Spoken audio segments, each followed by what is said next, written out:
Oh, iya. Oke, kita mulai. Assalamualaikum warahmatullahi wabarakatuh dan selamat pagi. Kemarin kita itu sudah sampai di sini ya, yang example kelas pelanggan ini.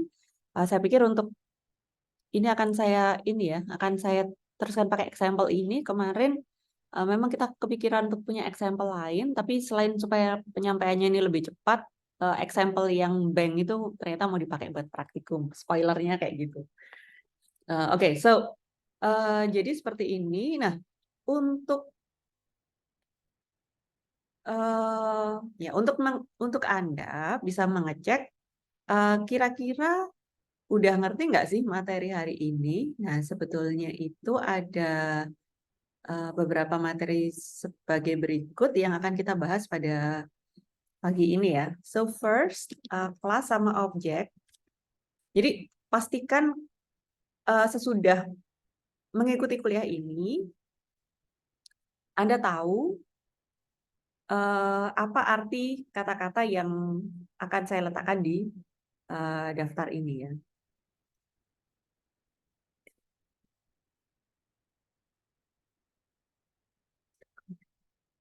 Oke. Nah, jadi pertama adalah kelas dan objek. Ini saya pikir sudah pernah kita bahas juga pada kuliah lalu. So, well, I will not be spending too much time on that. Instantiasi. Kemudian konsep selanjutnya adalah access modifiers.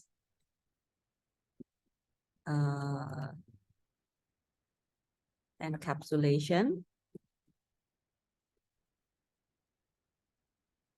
getters and setters, habis itu inheritance, ya inheritance, kayaknya sampai inheritance. Kalau muat, oh ya, kita juga akan membahas overriding sama overloading.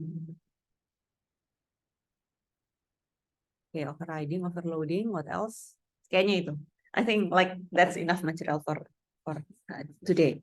Nah, untuk kelas dan objek ini kita sudah pernah bahas banget ya, saya rasa. Nah, untuk kelas itu sendiri dia ada berapa member ya? Ada berapa jenis member?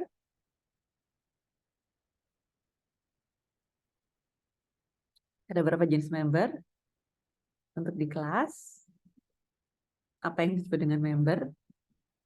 Ada berapa jenis? Nathan coba. Ada berapa jenis member dari suatu kelas?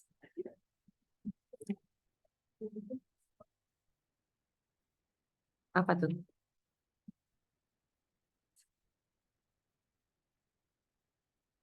Member dari suatu kelas ada.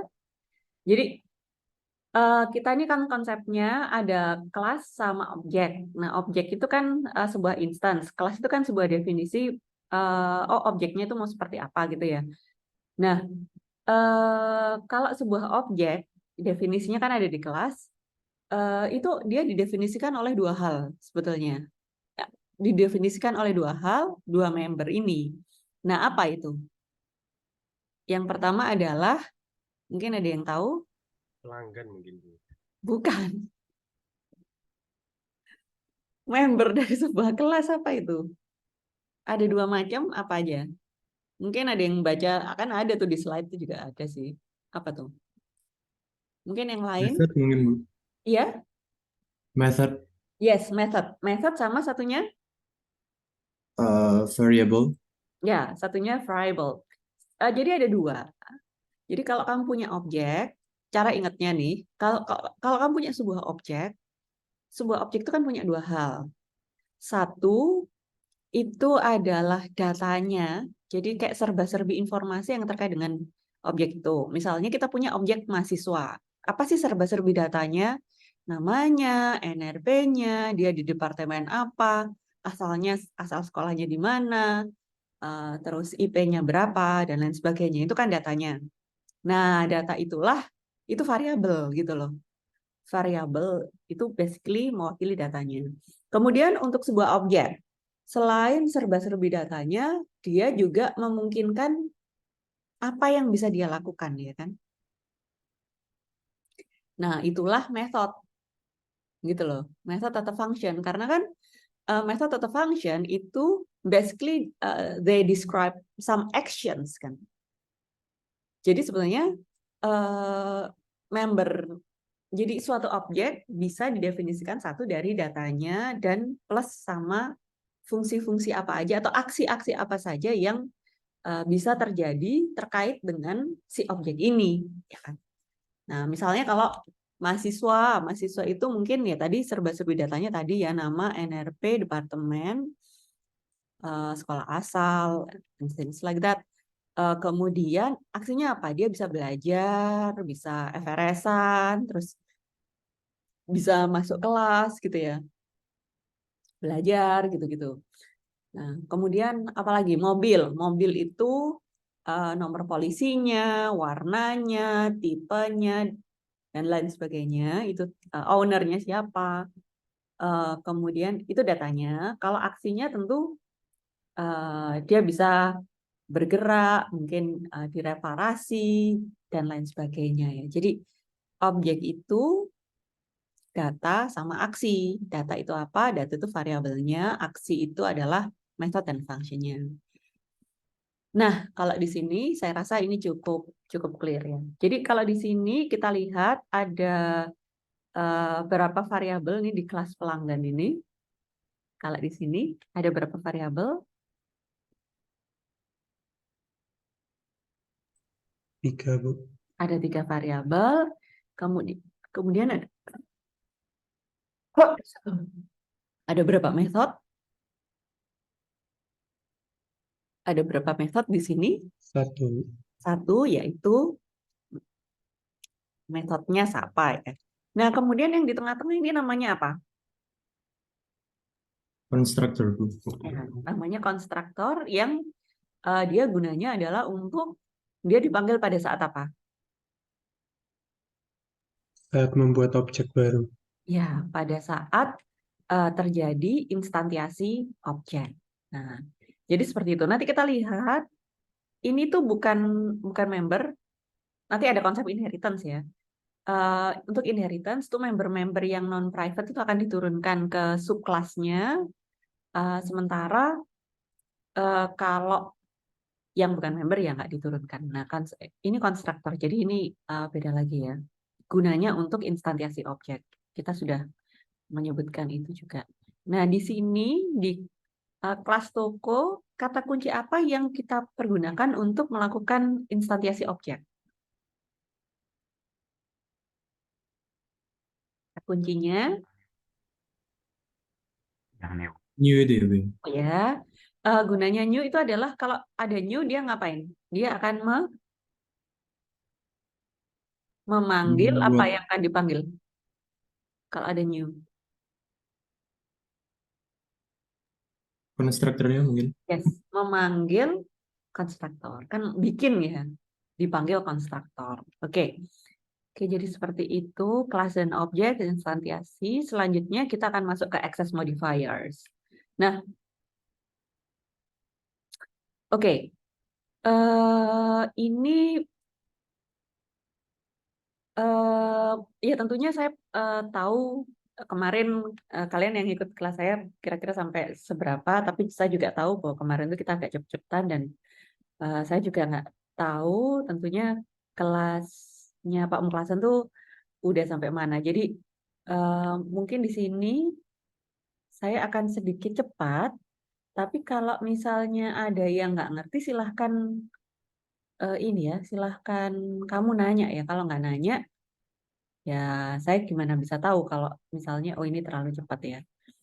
Oke, jadi hak akses itu ada 2 macam. Oh ya, oke. Pertama-tama sebelum kita mempelajari hak akses, pertama-tama kita perlu memikirin dulu, kenapa sih kok kita butuh mendefinisikan hak akses. Oke, jadi analoginya kalau objek apapun ya, kalau objek apapun, misalnya ini, misalnya HP nih, kemarin saya teringat mindah data dari HP ke laptop. Nah, jadi seperti itu. Nah, ini kan adalah dua objek yang berbeda ya, dua objek yang terpisah. Nah, untuk dia bisa memindah datanya ke laptop, itu kan ada kayak prosedurnya gitu kan. Nah, ada cara-caranya. Kenapa? Kenapa kok nggak tiba-tiba bisa aja langsung tiba-tiba pindah gitu. Kan harus ada diizinkan dulu, harus terkoneksi dengan apa dulu gitu. Nah, karena pada dasarnya ya ini adalah dua gadget yang berbeda gitu ya. Jadi seperti itu. Misalnya juga ini ada tempat minum nih. Ini ada tempat minum. Nah, terus ini ada ini kayak any random thing gitu ya. Terus ini ada kunci sama gantungannya gitu-gitu. Nah, sebenarnya apa sih yang selain data dan aksi, apa sih yang mendefinisikan suatu objek gitu? Kan sebenarnya pada dasarnya ini misalnya tempat minum ini kan terdiri dari molekul-molekul ya. Udara kan juga molekul-molekul gitu. Nah, kenapa kok mereka itu tidak tercampur jadi satu gitu? Sementara ini kan ada konsentrasi yang berbeda. Ingat nggak? Dulu pelajarannya kimia, kalau ada konsentrasi dari sesuatu yang berbeda, dia kan akan cenderung terdifusi gitu loh. Kenapa dia tidak terdifusi? Kenapa tidak campur-campur gitu?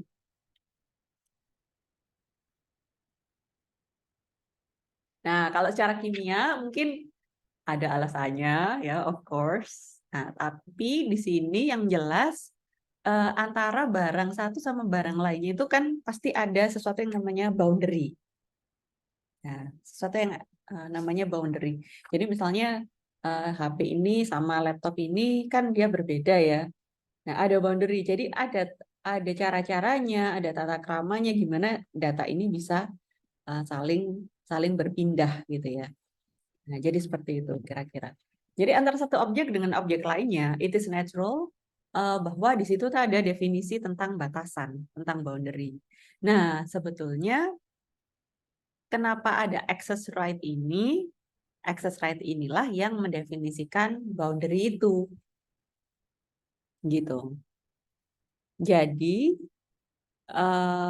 oke, sampai di sini mudah-mudahan nggak terlalu cepat ya. Nah, jadi ada hak akses. Hak akses itu di sini dibilang ada dua level. Top level sama member level. Hak akses top level itu hak akses yang seperti apa? Itu adalah hak akses yang level pengaplikasiannya itu adalah di level kelas. Nah, kemudian kalau yang member level itu berlaku pada member, ya, berlaku pada member. Pokoknya yang ada di dalamnya kelas, ya. Jadi entah method atau variabel. Dalam hal ini sebetulnya konstruktor juga dia punya hak akses, bisa punya hak akses juga, tapi untuk konstruktor ini dia semacam top level juga, makanya dia nanti cuma ada dua macam, yaitu public sama default. Oke, selama ini kamu pernah nggak sih bikin kelas yang ada kata-kata publiknya sama bikin kelas yang nggak ada kata-kata publiknya? Pernah. Apa bedanya? Dengan studi kasus yang kalian punya, yang selama ini sudah dipelajari, ngaruh nggak?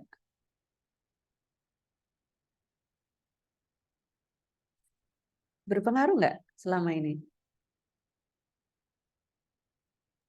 Enggak, Bu. Iya, nggak berpengaruh ya? Lah, terus pernah nggak kalian bertanya-tanya, kenapa kok bisa ada publik sama nggak publik gitu loh? Ya, tapi memang untuk sementara menunda bertanya-tanya itu memang itu sesuatu yang bijak gitu. Jadi maksudnya, nah sekarang ini akan kita bahas gitu. Kenapa kok ada publiknya bisa, nggak ada publiknya juga bisa gitu? What is the difference? Now, kalau kemarin-kemarin itu kita itu cuma belajar itu di satu kelas aja ya paling banter 2 kelas. Tapi biasanya kan kita kayak bikin satu kelas doang kan.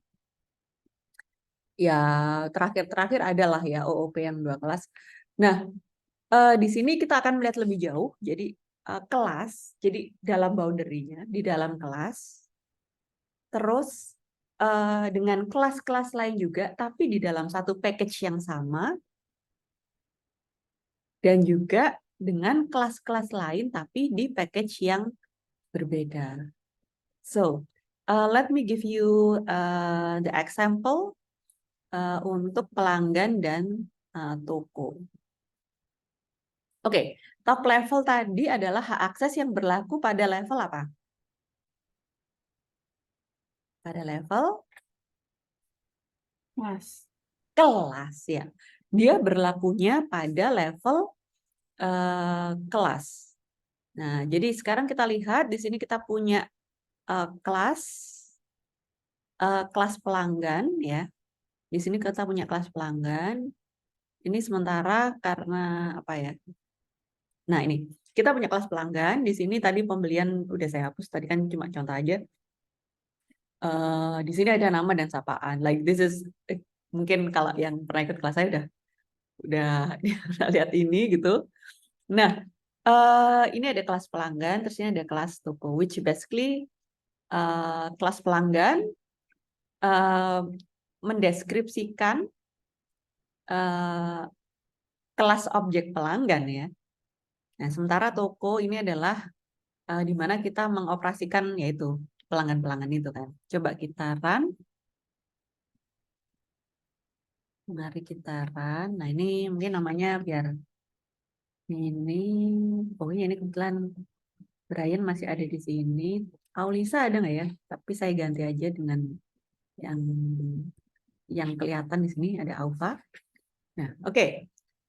Nah, jadi di sini kalau kita run, nah nanti seperti ini. Oke, kalau kita run, hasilnya seperti ini. Oke, berhasil aja kan ya. Nah, misalkan kita coba kita bikin package lain gitu. Kita bikin package lain, new package, another OOP. Nah, terus kita bikin kelas toko lain gitu. Oke.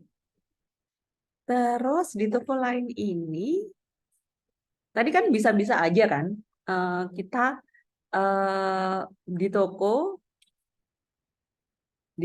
terus dia ini ya, di toko dia mengakses kelas pelanggan, ya kan? Coba kita coba di sini ya.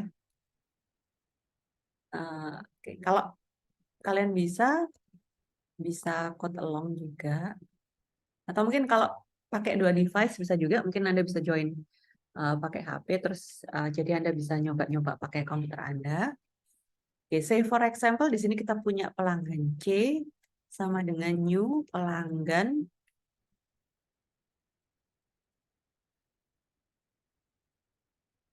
ada nggak namanya C? Kayaknya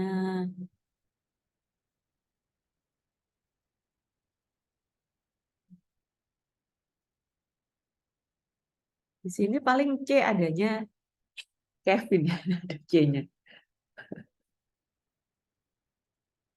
Saya juga, I don't even know how to pronounce your name.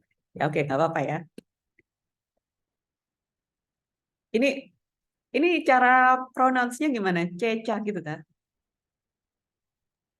CK, Bu. Apa?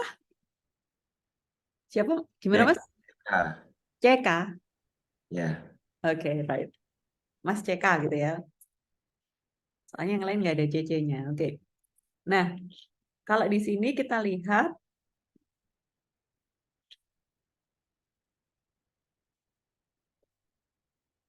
Nah, kenapa dia tidak berhasil ya? Apa nih? Pelanggan cannot be resolved to a type. Ini solusinya create class pelanggan, create record pelanggan, create interface pelanggan. Jadi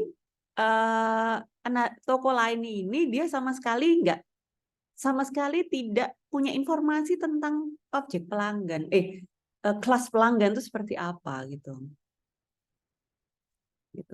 Nah, sebetulnya pernah nggak situasi seperti ini kamu jumpai? Sebetulnya kamu pernah. Ini gimana solusinya kalau kayak gini? Kamu sebetulnya pernah kan pakai kelas yang dibikin orang lain? Kapan itu? Pernah nggak melakukan hal seperti itu? Saat ngirim uang nggak sih, Bu? Oh, Menurut saya. ya. Bukan. Pas kuliah programming, pernah nggak kamu pakai kelas bikinan orang lain? Kamu mengintegrasikan fungsionalitas dari kelas bikinan orang lain ke kodemu sendiri. Scanner, Apa? scanner. Scanner. Ya. Kalau scanner apa tuh yang harus dilakukan? Diimport dulu. Harus diimpor dulu. Nah, jadi harus diimpor dulu. Oke. Mari kita coba ini ya. Import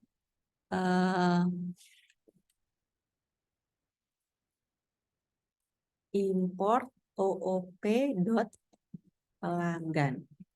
Oke. Sebenarnya itu adalah solusi yang benar ya. Melakukan import. Kita lihat dia harus didahului dengan nama package-nya. Biasanya kita pakainya Java util gitu ya. Nah, tapi di sini dia tetap nggak berhasil. Mari kita lihat message-nya apa di sini. One quick fix available, change visibility of pelanggan to public. Apakah ini yang kita inginkan? Dalam hal ini, ya. Gitu. Ini yang kita inginkan. Jadi,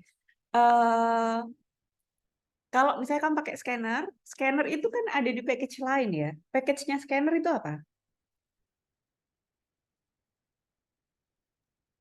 Java util. Java util. Nah, scanner itu ada di package Java util gitu ya. Nah, ini kamu juga sudah lakukan seperti itu, nama package, titik, nama kelasnya. However, si pelanggan yang ada di package lain ini, dia tidak public. Gitu. Nah, makanya kita harus coba kita ke kelas pelanggan. Nah, kita bikin dia public. Gitu dalam hal ini. Nah, kita lihat ternyata ini dia sudah bisa diimport ya, karena dia public. Nah, tapi ini masih ada nih. Dia tetap nggak bisa nih. Apa nih? The constructor pelanggan is Konstruktornya diganti public. iya. Dia juga konstruktor. Jadi kalau kita mau memakai konstruktor tertentu di package lain, punyanya kelas lain dan di package lain, nah itu tuh juga harus dia. Nah, untuk ini bisa visible atau kelihatan dari package lain, dia harus juga public. Nah, jadi seperti itulah gunanya di sini kita, ini ya. Disitulah gunanya kita mempunyai hak akses level kelas gitu, top level. Kalau gitu, apakah tidak sebaiknya semuanya di public? Menurut kamu gimana? Mendingan semuanya dipublikin nggak sih? Iya atau enggak? Nanti nggak saya kejar kok. Kira-kira iya apa enggak? Mendingan dipublik semua apa enggak? Tidak. Tidak ya. Karena apa? Siapa tahu ngerti, kalau enggak ya nggak apa-apa. Biar nggak dipakai sembarangan. Nah, bener banget. Sebetulnya biar nggak dipakai sembarangan. Jadi gini, ntar kalau kamu udah punya udah punya desain. Jadi gini, kalau misalnya kenapa sih kita harus bikin kayak gini? Pada dasarnya tidak ada hal yang ditemukan kalau tidak ada kebutuhan ya. Sebelum ada OOP ini, bahkan saya dulu juga mengalami, kok yang namanya kode itu kan, ini kan kita baru belajar ya, jadi mungkin kayak kodenya pendek-pendek. Nah, kalau udah kompleks, kode itu kan bisa panjang sekali gitu. Nah, semakin banyak kode, itu akan semakin error prone. Nah, makanya kita bikin object oriented ini supaya aliran data dan action itu bisa lebih kita atur gitu loh. Nah, terus kan selain itu dia juga ada di unit-unit kecil sehingga lebih mudah kita jamin bahwa dia tuh udah bener gitu loh. Jadi kalau kita tuh salah, kita tuh nggak harus ngecek dari mungkin 5.000 baris gitu, terus kita harus ngecek satu persatu gitu ya, dan kita harus ngecek hubungannya satu sama lain. Kalau ini kan it is much easier ya, kita tinggal lihat, oh ini hubungannya apa nih sama modul yang lain ini gitu ya. Kalau kita udah yakin bahwa modul itu benar, oh berarti ini salahnya ada di sini dan seterusnya gitu ya. Dan ini juga sangat promoting code reuse gitu. Jadi kita bisa kayak reuse kode-kode yang udah ada ya. Karena itulah kalian nggak harus misalnya mau pakai scanner tuh bikin from scratch atau seperti apa, tapi tinggal import dan itu juga udah ada fungsionalitas macam-macam kan. Bisa apa? Bisa banyak hal yang dilakukan di situ kan. Yang ada fungsi inilah, fungsi itulah. Next in, has ya ada segala rupa ya. Nah, jadi seperti itu. Nah, oke, jadi memang betul bahwa kalau misalnya supaya tidak dipakai sembarangan ya, dalam konstruktor yang udah kompleks itu, dalam sebuah package ya, sekarang mudah-mudahan kalian udah mulai ngeh nih, kalau dalam satu package, itu kelas-kelas yang ada di situ, apapun hak aksesnya, dia pasti bisa lihat satu sama lain. Kayak tadi toko versi awal, pelanggan versi awal yang dia nggak public kan, dia nggak public tapi dia tetap bisa dipakai di kelas toko kan. Kenapa? Karena mereka ada di dalam package yang sama. Nah, jadi seperti itu. Nah, tadi ini kita lihat, misalnya di contohnya, kamu misalnya punya sebuah package dan di situ ada kelas-kelas. Ada kelas-kelas yang memang ditujukan untuk berinteraksi atau misalnya dipakai ya, buat dipakai sama kelas di package lain. Nah, tetapi ada juga nanti kamu bikin misalnya kelas-kelas yang tujuannya itu untuk helper atau untuk membantu melaksanakan sesuatu di dalam package itu sendiri gitu loh. Nah, hal-hal seperti itu kan nggak usah dipublikkan juga kan. Nah, malah mungkin kalau dipublikkan tuh kayak malah bikin apa ya? Ya malah bikin ya itu tadi katanya Mbak Aufa tadi ya, malah mungkin bikin kacau ya karena tidak sesuai peruntukannya gitu. Jadi some things itu kita keep nggak public, some things kita bikin public karena dia mau dipakai di tempat lain. Jadi kayak misalnya toko ini kan penting nggak sih toko ini dipublikin? Dalam hal ini toko ini penting nggak dipublikin? Dalam contoh ini perlu nggak toko ini public? Kelas toko ini loh. Enggak, Bu. Ya, nggak perlu public. Cuma yang perlu public tadi pelanggan karena mau dipakai di package lain. Sementara toko ini kan gunanya cuma ngetes pelanggan doang gitu loh ceritanya. Nah, jadi seperti itu. Satu itu adalah hak akses top level. Nah, ini tadi sebetulnya yang kita obrolin ini adalah prinsip dari ini ya, untuk reviewing yang tadi, ini adalah bagian dari prinsip enkapsulasi. Enkapsulasi itu apa? Enkapsulasi itu jadi encapsulate ya. Jadi kayak ada bungkusnya gitu ya. Ada bungkusnya, terus habis itu di dalam bungkus ini kan ada hal-hal di dalamnya itu ada hal-hal yang publik yang bisa diakses keluar, ada juga yang ada di dalamnya itu. Ini saya mau iseng, inget nggak pas biologi itu ada kayak sel-sel gitu kan ya. Nah, misalnya kita bayangin sel itu satu package gitu. kan itu ada toh barang-barang di situ yang nggak perlu diakses keluar, mitokondria misalnya ya, pusat pembuatan energi itu rasanya dia nggak punya koneksi keluar deh. Nah, tapi sementara ada bagian-bagian dari sel yang memang berkomunikasi dengan luar ya. Nah, kira-kira seperti itu. Atau misalnya nih, jangan terlalu kayak gitu deh. Misalnya manusia aja ya. Manusia itu kan di dalamnya itu ada macam-macam. Penting nggak kayak jantung itu publik? Penting nggak ginjal kita itu publik?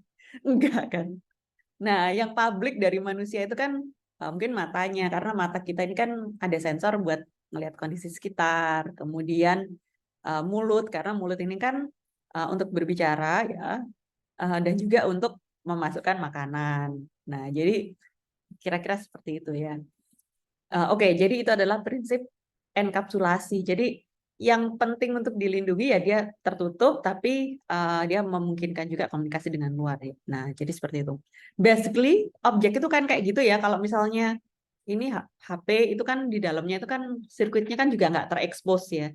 Yang terekspos paling di sini ada kameranya, terus di sini ada loudspeakernya dan seterusnya. Nah, jadi itu prinsip enkapsulasi. Next kita akan sampai di sini ada pertanyaan. Karena terus terang saya merasa ngomong dengan cukup cepat ya, tapi sampai ini follow ya, bisa diikuti ya.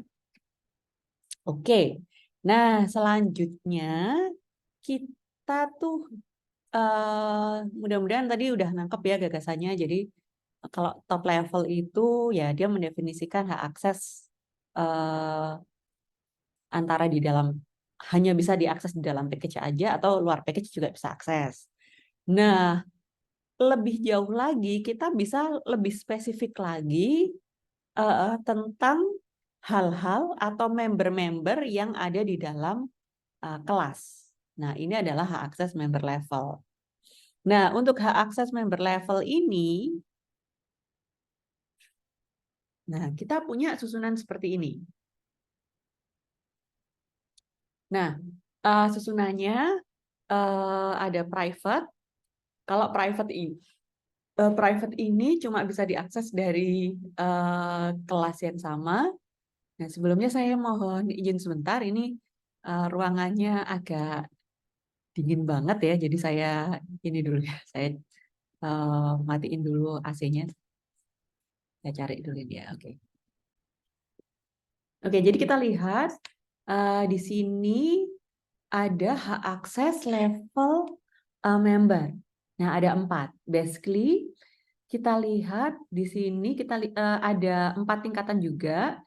Jadi pertama dari kelas yang sama, dari package yang sama, dari subkelasnya, nanti kita lihat apa itu subkelas, dan dari Word atau general. Maksudnya Word atau general tuh bisa dari package mana aja gitu. Terserah dia akan bisa mengakses. Nah, ini mungkin mudah-mudahan udah bisa kalian tebak ya. Kalau private itu kan yang paling namanya juga private. Kalau private itu dia cuma bisa dari kelas yang sama. Nah, kemudian default, nggak pakai keyword. Defaultnya selain dari kelas yang sama, dia juga bisa diakses dari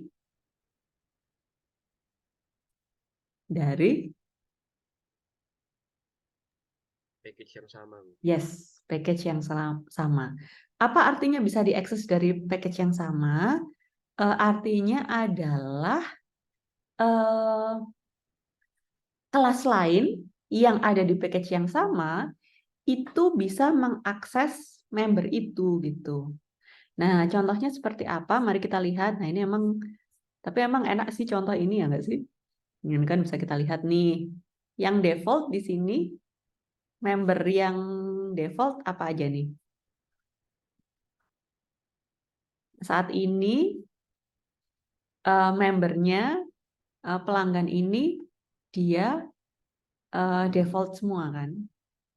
Jadi nama, sapaan itu dia semuanya hak aksesnya itu default ya.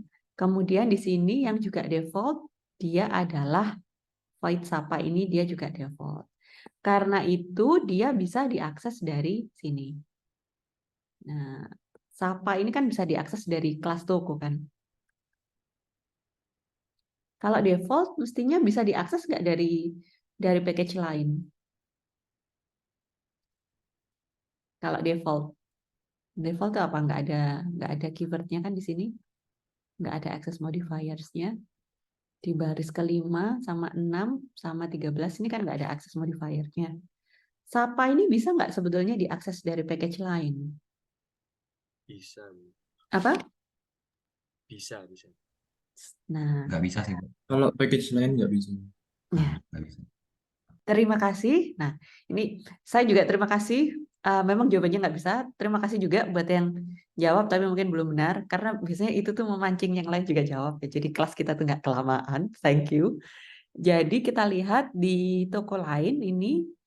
Mari kita coba si pelanggan ini kita panggil metode sapanya.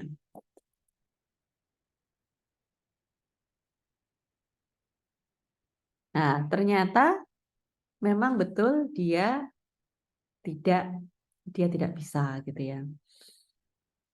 Tapi nih dalam hal ini kayaknya kalau metode nyapa itu sesuatu yang mestinya bisa publik nggak sih? Nah, dalam hal ini, jadi ini memang mau saya publikin, tapi saya ingin Anda tidak segampang-gampang itu, karena memang kalau semua hal itu kamu kasih publik, ya tentunya jadi bisa diakses dari mana aja gitu. Tetapi sebetulnya kenapa sih kok Java ada kayak gini-gininya? Lah ini kan sebetulnya untuk memproteksi ya. Karena itulah di sini jadi ada beberapa pertimbangan. Jadi kalau saya pikir semua bahasa pemrograman itu ada kelebihan dan kekurangannya. Tapi di sini sejauh ini karena sistem informasi ini kita arahannya secara general itu adalah enterprise ya. Jadi pertama-tama ya karena itulah Anda belajar Java. Karena Java itu ada hal-hal seperti ini yang dia tuh lebih eksplisit gitu ya. Dia eksplisit banget. Jadi tapi sebenarnya di yang lain juga sama kok. Di Python tuh juga sama. Sebetulnya hak akses ini di setiap bahasa yang memungkinkan OOP dia pasti ada sih. Jadi ini ya pasti bisa kayak gini. Oke, jadi dalam hal ini Sapa ini make sense untuk kita publikkan gitu ya. Nah, oke. Jadi seperti itu ya logikanya. Nah, di sini kita melihat juga ada, oke, jadi itu ya mudah-mudahan jadi ingat ya. Kalau default itu cuma bisa dari package yang sama. Tapi dari kelas yang sama pasti bisa. Jadi untuk semua access modifiers atau access keyword, ini pasti bisa diakses dari kelas yang sama. Itu pasti bisa ya. Oke, kemudian kalau default itu dia bisa dari package yang sama gitu, seperti yang sudah kita lihat. Kalau public, tadi kita juga udah lihat juga kalau public itu bisa diakses dari mana-mana. Obviously dari kelas yang sama pasti bisa, dari package yang sama pasti bisa, dari package yang lain tadi ternyata kita lihat juga bisa juga. Nah, ini ada yang di tengah-tengah antara default sama public, itu adalah namanya protected. Protected itu apa? Jadi sebetulnya kalau misalnya ada kelas, nah nanti kita bisa coba sih. Menarik nih. Jadi ada kelas, turunan dari kelas yang lain, dan kelas turunannya itu ada di package yang sama. Nah, itu pasti bisa akses kan? Jadi ada kelas, tapi misalnya kasusnya ada kelas, terus habis itu dia punya turunan di kelas lain. Nah, kelas turunannya ini dia punya kelas turunan di package yang lain. Nah, kalau ada member yang default, ini dia tetap nggak bisa akses karena dia ada di package yang lain. Kalau public pasti bisa akses. Tapi si turunan ini dia punya privilege untuk hal-hal yang sifatnya protected. Kalau untuk yang sifatnya protected itu dia bisa akses, tapi teman-temannya yang lain di package yang lain ini dia nggak bisa akses. Jadi seperti itu, dan saya sadar bahwa ini mungkin belum bisa dipahami secara langsung. Kayaknya ya. Kan kita belum bahas turunan. Ya, pokoknya gitulah ceritanya. Jadi protected itu kayak semacam ada privilege-nya lah kalau kamu turunannya sesuatu gitu, kamu ada di package yang lain, kamu nggak ada di package yang sama super kelasmu ini, kamu tetap bisa akses gitu loh. Walaupun sesuatu yang mau diakses ini nggak publik. Nah, kalau kayak gitu, jadi protected itu membatasi yang bisa akses dari mana aja itu cuma kelas turunannya aja. Itu loh singkatnya. Kayaknya masuk akal deh itu. Jadi protected itu membatasi bahwa yang bisa mengakses dari mana saja itu hanya kelas turunannya saja. Jadi seperti itu. Tapi kita belum bahas tentang turunan. Oke, kalau yang 3 ini mudah-mudahan clear banget ya. Private cuma di kelas yang sama aja yang bisa. Default dari package yang sama aja yang bisa ya. Dari kelas yang sama dan dalam package yang sama. Sama kayak top level tadi ya. Nah, kalau public itu dia dari mana saja bisa. Itu dulu ya. Oke, sampai di sini mungkin ada pertanyaan. Ya, gimana Lutfan? Izin bertanya Bu, kalau semisal aksesnya itu default, protected atau public, itu kan berarti bisa diakses dari package yang sama ya Bu. Itu semisal ada suatu method yang dideklarasikan, misalnya kayak yang tadi itu di pelanggan kan ada apa tadi ya, Sapa ya Bu ya. Mm-mm. Nah itu semisal di yang toko itu dideklarasikan method Sapa lagi, itu nanti bakalan error ya Bu? Oh, Atau misalnya kita mau bikin method Sapa juga ya. iya Bu, dengan nama yang sama methodnya. Method yang oke, bisa juga sih. Nah, sebetulnya jawabannya itu adalah bisa-bisa aja. Nah, mari kita lihat. Ini ya, ini anyway ya.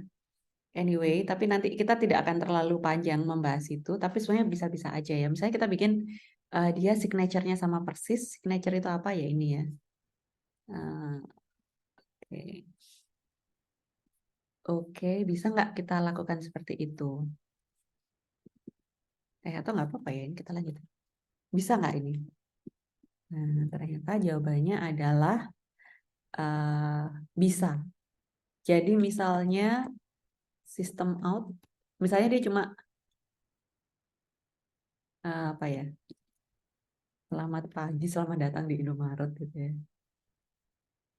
Atau selamat datang di toko kami gitu ya. Datang di toko kami. Nah, ini menarik juga sih. Selamat datang di toko kami gitu. Nah, dia bisa-bisa aja. Mari kita lihat pengaruhnya apa.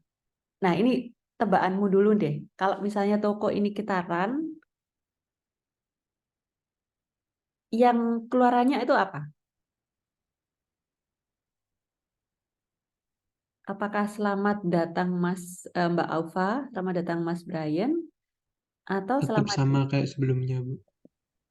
ya, tetap sama seperti sebelumnya. Kenapa?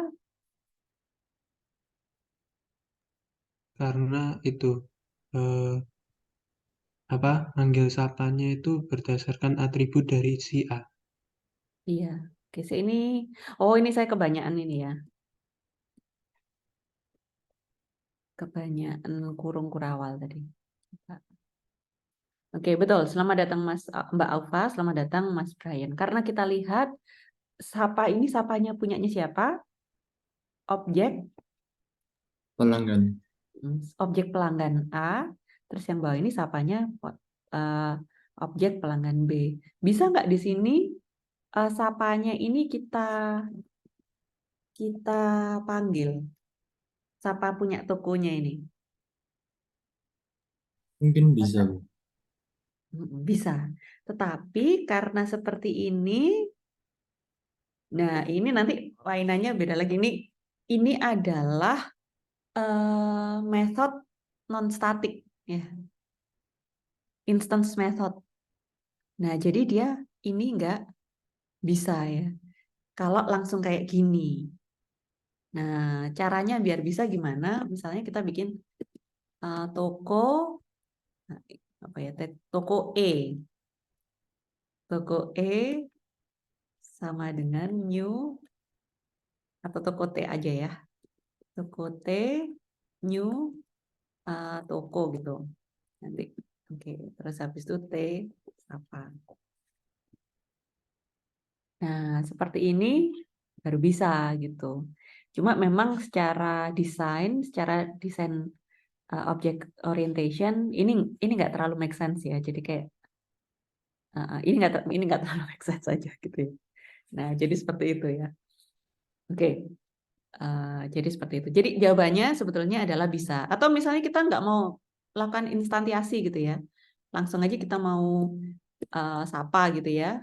Bisa aja di sini kita kasih kata-kata static gitu ya. Jadi static void sapa di sini akan bisa karena ini sekarang menjadi sebuah metode statik. Kalau ini mungkin masuk akal juga ya. Jadi siapapun yang datang atau misalnya apapun yang terjadi, hal pertama yang dilakukan di toko itu adalah nyapa orangnya gitu ya sama. Nah, ini secara desain object orientation masih lebih make sense gitu.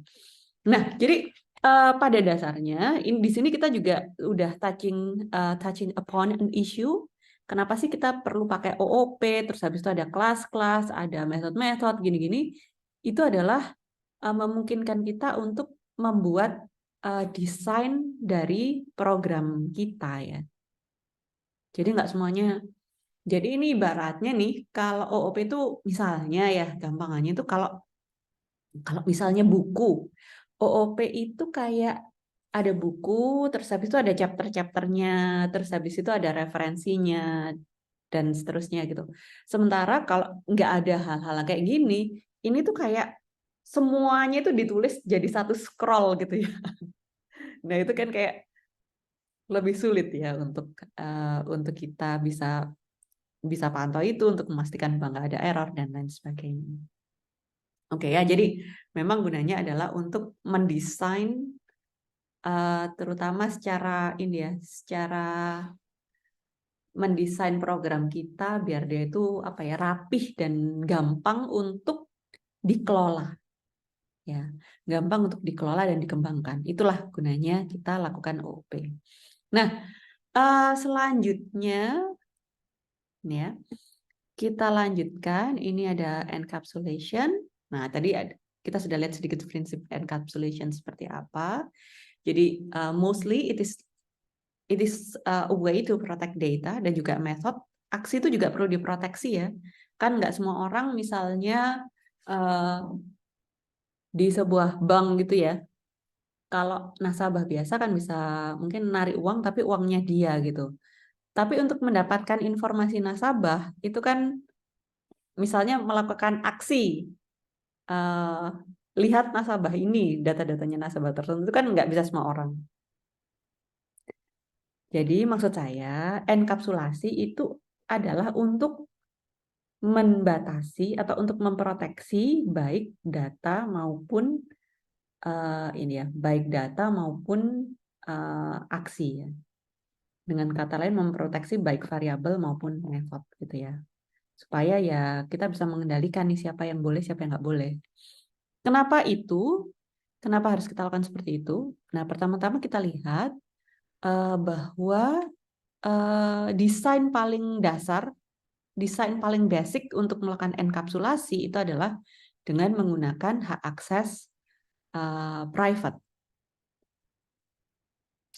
Nah, misalnya seperti ini ya, menggunakan hak akses private. Nah, kemudian untuk bisa mengaksesnya kita bikin, nah ini nanti kita pakai getters dan setters. Nah, jadi seperti itu, kita pakai getters dan setters. Nah, gimana itu contohnya? Nah, mari kita lihat. Nah, misalnya di sini pelanggan ini, dia kan punya nama sama sapaan. Sebetulnya nama sama sapaan ini juga bisa kita private, dan biasanya memang kalau dia terkait dengan satu objek tertentu, biasanya kita private. Ya, nggak apa-apa, kita private aja ya. Soalnya kan kita kan nggak mau ya objek, nah walaupun nama terus namanya tiba-tiba diganti gitu. Misalnya kayak tadi Brian tiba-tiba namanya diganti apa sama some random class gitu kan, kita juga nggak mau ya. Nah, oke. Jadi ini pada dasarnya ini bisa kita private. Oke. Nah, kemudian nih biar kita punya contoh yang kayaknya penting nih di private gitu, biar kalian bisa membayangkan. Nah, misalnya pelanggan itu terkait dengan points gitu ya. Di mana points itu memiliki keuntungan, kalau misalnya kamu jadi member toko, nah itu kan biasanya dapat poin. Nah, poin itu kan terasosiasi dengan keuntungan-keuntungan tertentu ya. Jadi misalnya kalau setiap pembelanjaan sekian, kamu dapat poin sekian, terus nanti kalau dapat poin sekian, kamu bisa tukarkan dengan misalnya kayak voucher atau misalnya apalah gitu, atau apa. Biasanya kayak gitu kan. Atau misalnya ditukarin barang lah atau apa gitu ya. Oke, misalnya seperti ini. Atau misalnya ini deh, kita nggak private dulu aja ya, biar kelihatan aja gitu gunanya gitu ya. Misalnya di toko gitu ya. Nah, misalnya ini di sini ada Alfa sama Brian, terus kita set langsung A, karena kan dia nggak, karena tadi hak aksesnya apa? Default kan.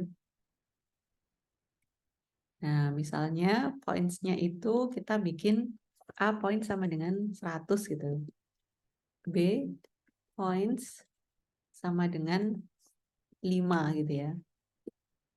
Nah, ternyata ini yang punya tokonya nggak tahu, tiba-tiba randomly ngasih 5 poin gitu pegawainya ngasih 5 poin buat Alfa, terus 100 poin buat Alfa dan 5 poin buat Brian ya.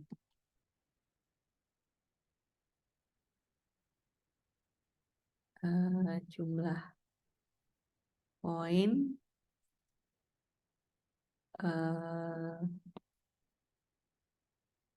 plus A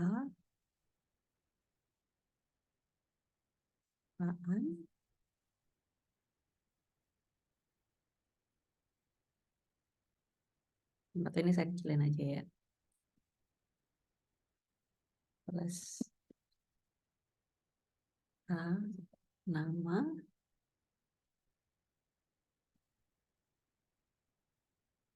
plus A. Nah, misalnya seperti ini. Oh, tapi tadi sapaan udah kadung kita private ya. Oke, misalnya nggak kita private. Nah, misalnya nggak kita private dulu, tapi nanti semuanya akan kita private ya. Misalnya. Oke, jadi seperti ini. Nah, ini kan bisa-bisa aja ya. Dan juga kita bisa ngasih poinnya itu kayak random banget gitu ya. Jadi di sini tiba-tiba dikasih, ada yang dikasih 100, ada yang dikasih 5 gitu. Oke. Oke, jumlah poin Mbak Alfa 100, jumlah poin Mas Brian 5 gitu. Nah, ini kan baru kayak poin toko gitu. Bayangkan kalau di bank, terus data yang bisa diubah-ubah, bisa diakses seenaknya itu adalah saldo. Bisa tambah sama berkurang seenaknya. Nah, itu gimana tuh? Kayaknya kan gawat banget ya. Nah, karena itulah di sini biasanya kalau untuk data-data itu dengan prinsip enkapsulasi, data-data itu biar kita private. Nah, jadi kita private. Ini kita private. Ini juga kita private. Loh, kalau di private gimana? Jadinya nggak bisa diakses dong. Nah, jangan lupa bahwa dia tetap bisa diakses dari kelas yang sama. Nah, intinya kita ingin mengendalikan apa? Yang ingin kita kendalikan adalah kita ingin mengendalikan bagaimana nilai-nilai data ini bisa diakses ataupun diubah, gitu ya. Nah, untuk itu kita biasanya menggunakan ini, getter sama setter gitu ya. Oke, di sini karena sudah kita private semua, bisa nggak ini? Untuk ini, nah, sapaan. Nah, ini kita bisa create getter and setter, tapi kan nggak selalu ada kayak gitu ya. Jadi misalnya gini aja deh gitu, private, terus habis itu kita refactor, bukan refactor ya, apa source ya, source. Nah ini generate getters and setters. Nah ini kan ada 3 yang private. Katakanlah misalnya semuanya ini kita generate getter setternya. Oke. Secara default biasanya, tapi tidak selalu ya. Nanti sekali lagi ini tergantung desain Anda gitu. Tapi biasanya standarnya itu yang namanya getter sama setter itu dia sifatnya public gitu. Biasanya gitu ya. Tapi tidak harus ya. Oke, mari kita generate getter sama setter. Oke, di sini ada get nama, get sapaan, sama set sapaan. Jadi kita lihat secara default itu, coba nih, getternya nama. Ini coba kamu lihat patternnya. Get nama, set nama. Get sapaan, set sapaan. Get points, set points. Nah, kalau yang get, nama tadi tipe datanya apa?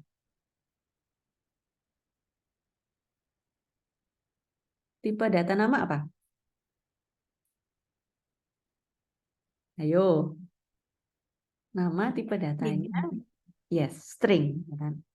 Jadi kalau kamu berusaha mau mengakses nilai nama, ya tentunya tipe data balikan itu ya string juga ya kan? Makanya public string get nama, return nama. Terus habis itu di sini untuk sapaan juga dia string, jadi public string get sapaan, return sapaan. Di sini public int get points, return points gitu.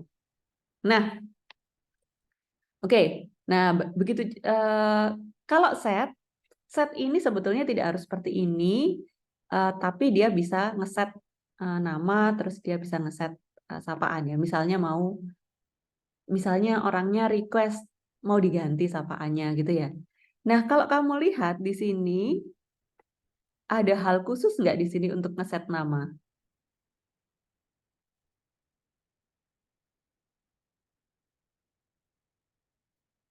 Nggak ada ya. Pokoknya asal dia dipanggil, public lagi, dia panggil terus habis itu namanya mau diganti itu bisa-bisa aja. Nah, begitu juga dengan sapaan, bisa-bisa aja. Apakah itu yang kita inginkan? Nah, ternyata ya enggak ya. Coba nih, kita tidak akan dwelling on that. Mari kita lihat di points ini yang kayaknya lebih gawat ya, kalau bisa berubah-ubah. Oke, jadi misalnya di sini adalah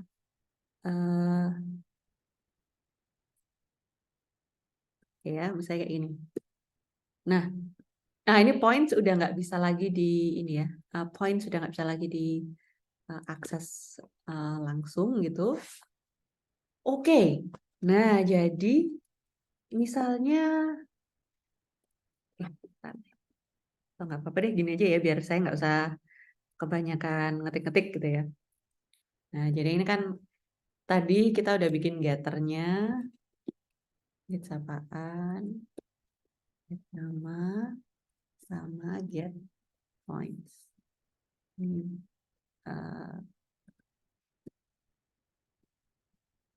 Ya, ini jangan lupa method. Jangan lupa ini method juga. Ini get sapaan. Ini get nama. Ini get points.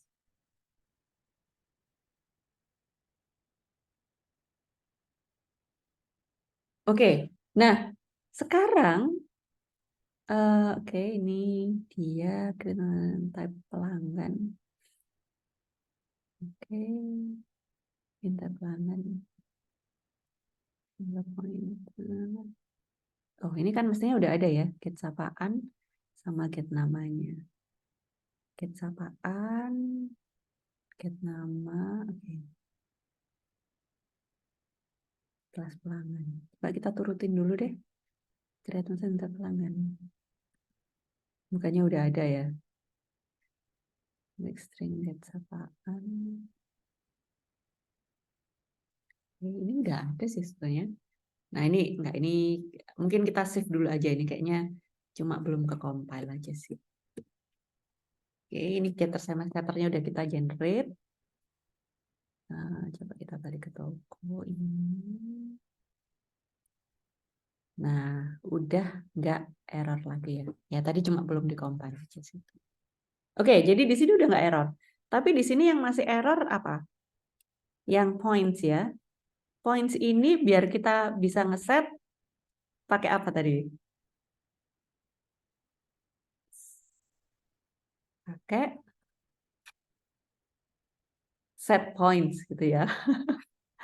Terus gimana kalau kayak gini? Set points. Misalnya 100 gitu.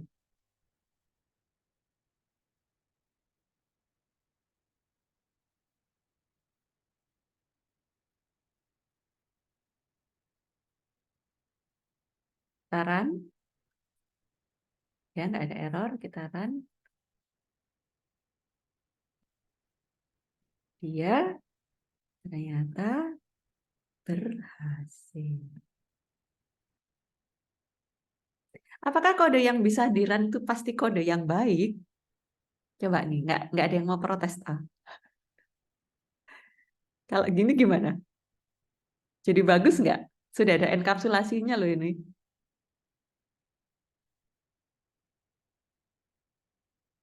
Udah bagus belum nih? Kalau dibandingin yang tadi. Ya, nggak ada yang mau protes. Ini nggak bagus. Ayo protes dong. Apa nih janggalnya?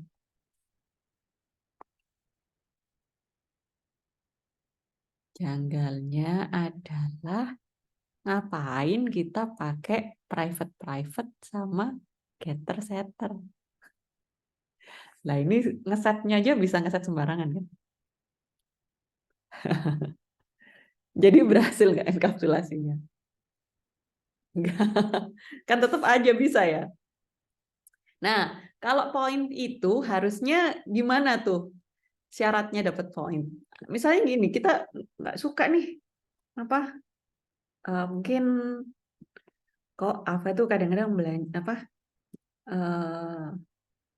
Misalnya apa ya? Mungkin yang jaga tokonya nggak tahu kenapa ya, for some reasons tiba-tiba Brian dikasih poin minus 5.000 lah gitu misalnya.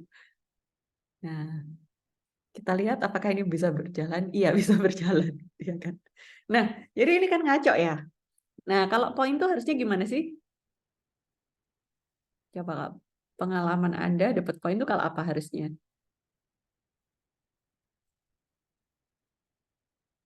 Kalau belanja banyak.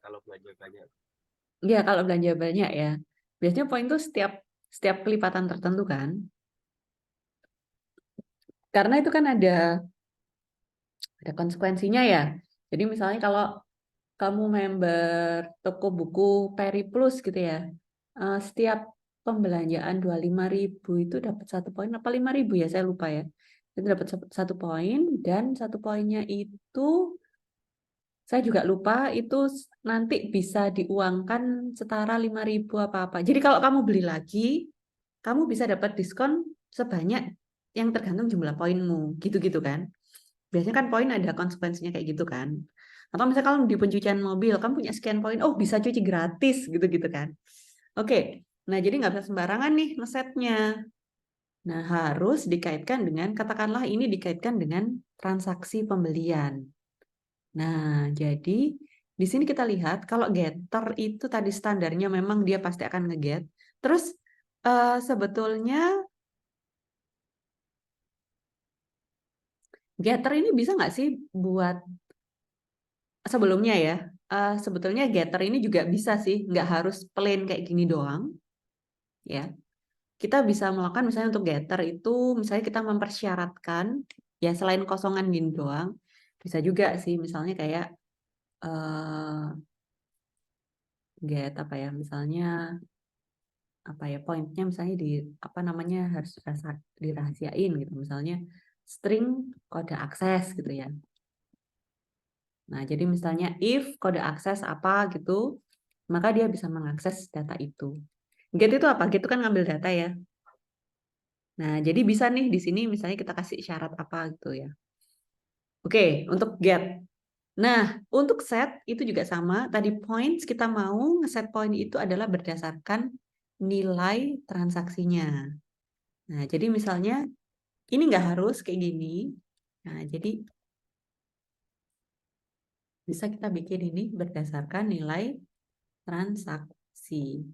Nah, kemudian di sini perubahannya terhadap points itu adalah this points plus sama dengan misalnya kita pengen dia akan dapat poin setiap pembelanjaan 25.000 gitu.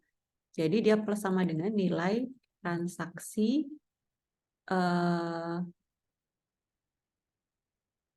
dibagi nilai transaksi dibagi 25. Nah, oke. Nah, jadi kira-kira seperti itu. Ini kayaknya tadi kemarin kok nggak ya? Kemarin coba ini saya lihat di punyanya kelas sebelah Mas Ayubi, kayaknya saya transaction value. Iya, mestinya ini ada, oh nggak, poin itu soalnya integer, makanya dia nggak ada koma-komaannya ya. Oke, right. Karena itu dia aman-aman aja di sini ya. Oke, kita kembali ke pelanggan. Nah, jadi misalnya seperti ini ya. Kemudian di toko itu, nah kita set points. Nah, sekarang kita coba. Kalau pembelanjaannya 100 sama minus 5.000 ya tetap aja ya, nggak dapat poin. Tapi misalnya katakanlah Aufa itu belanja senilai 100.000 rupiah, terus Brian belanja sebanyak 85.000 rupiah, gitu ya.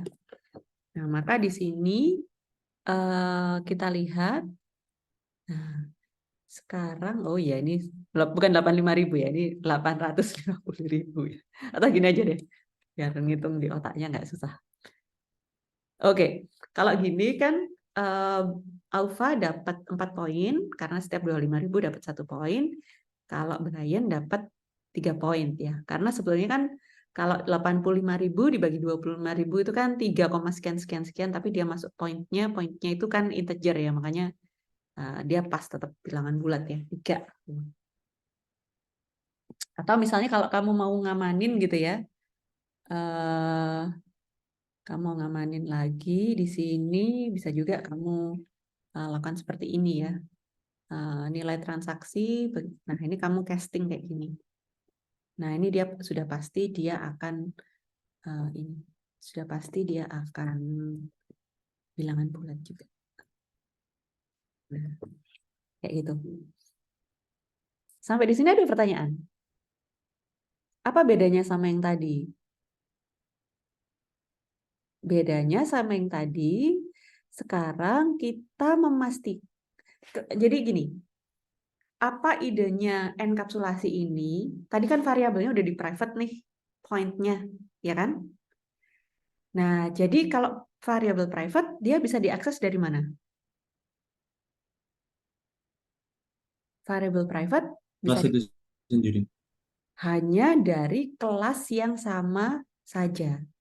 Nah, karena dia hanya bisa diakses dari kelas yang sama saja, kita sebagai pembuat dari kelas ini, kita bisa mendefinisikan metode seperti apa yang bisa mengakses atau memodifikasi nilai si private variable ini, ya kan? Yang mana ya ini yang tadi sudah kita lakukan gitu. Ya misalnya kita mau tambahin nih, misalnya nih kan bisa aja nih error gitu ya. Misalnya minus, kok bisa gitu pembelanjaannya minus gitu atau gimana. Nah misalnya mau kita lakukan hal-hal seperti ini. Kita kasih if ya, if nilai transaksi lebih besar daripada 0, maka kita akan melakukan ini. Baru akan melakukan seperti ini. Kalau enggak, ya tidak ada perubahan. Gitu ya. Oke, kalau kayak gini, ini coba kita run.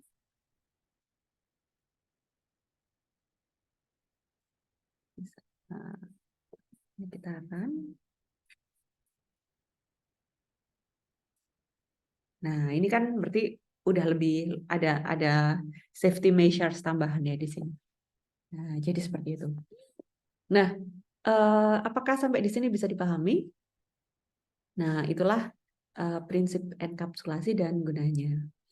Nah, selanjutnya, kita kembali ke slide kita.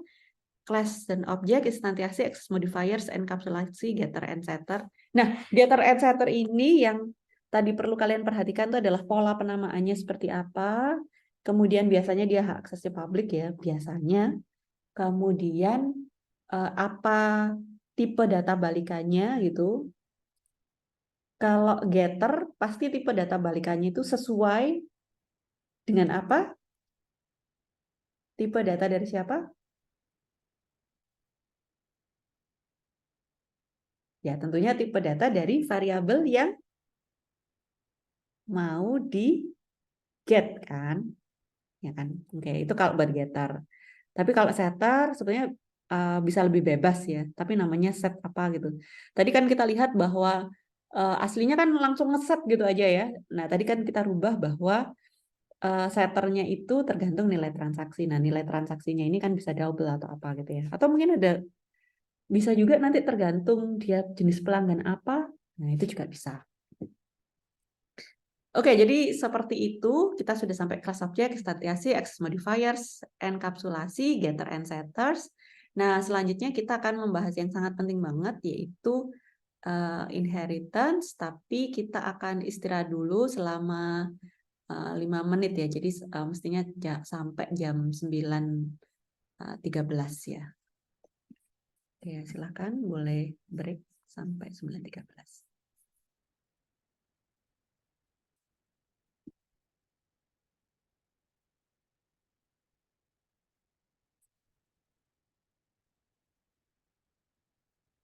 Ya.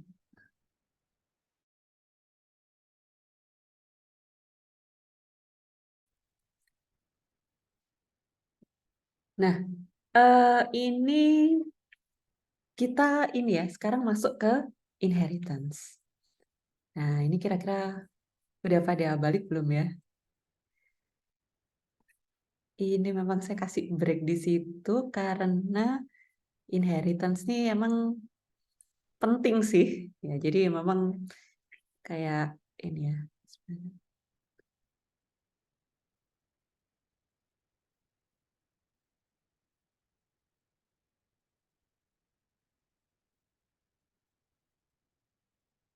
Oke, ini ada beberapa yang chat ya.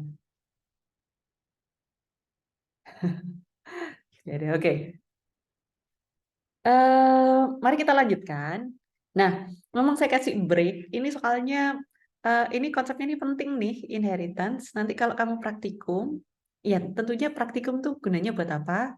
Praktikum itu adalah gunanya untuk mendukung kegiatan pembelajaran ya pastinya. Ya.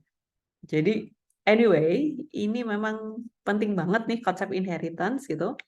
Nah, jadi di sini kita punya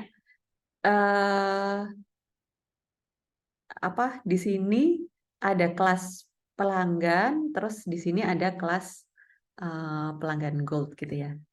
Nah, nanti ya mungkin macet-macetin nanti aja. Oke, jadi ada kelas pelanggan, terus ada kelas pelanggan gold. Di sini kita lihat adalah pelanggan adalah superclass dari kelas pelanggan gold, sementara pelanggan gold itu adalah subkelasnya. Nah, kapan kita membutuhkan konsep-konsep seperti ini? Nah, ini sebetulnya mirip sama kemarin waktu kita ngomongin kalau sebenarnya itu interface ya, ada interface link, terus ada kelas di bawahnya, ada kelas-kelas implementasinya. Apa aja itu kemarin ada linked list, release, vector, dan lain sebagainya ya. Mudah-mudahan agak-agak ingat-ingat sedikit lah. Nah, gunanya buat apa? Gunanya adalah, dan ini sering kita lakukan ya, jadi pola parent child ini memang sering kita lakukan. Kenapa? Supaya misalnya gini, kalau misalnya ini nih, kayak kalau sekarang kan ini ya, kalau saya biasanya memang dari dulu penelitiannya adalah tentang machine learning ya, tentang NLP. Nah, di situ kan sekarang framework yang sering dipergunakan itu kan deep learning. Nah, untuk deep learning itu tentunya dia ini ya, pokoknya kita pasti akan membuat ini ya, kita pakai sesuatu yang udah dibikin, yang udah ada, terus habis itu kita mau modifikasi gitu, ada modif-modifnya. Nah, kalau kayak gitu, daripada kita bikin dari scratch, itu kita extend aja. Extend itu artinya apa sih? Itu extend itu kan untuk memperpanjang ya. Jadi maksudnya gini, kenapa sih kita butuh pattern parent child? Jadi untuk parent itu, misalnya kita udah punya dasarnya, nanti di child ini bisa kita kasih sedikit modifikasi gitu. Kita kasih modifikasinya aja gitu. Jadi misalnya kalau kalau misalnya pelajar. Nah, pelajar itu kan ada pola umumnya ya. Dia sekolah di mana, usianya berapa, namanya siapa. Nah, itu kan ada hal-hal umum. Tapi kamu bisa bikin kelas turunannya. Misalnya apakah dia pelajar TK, pelajar SD, pelajar SMP, atau pelajar SMA, atau dia udah kuliah. Nah, kalau seperti itu kan akan ada hal-hal berbeda yang misalnya ada di mahasiswa tapi tidak ada di pelajar SMA misalnya.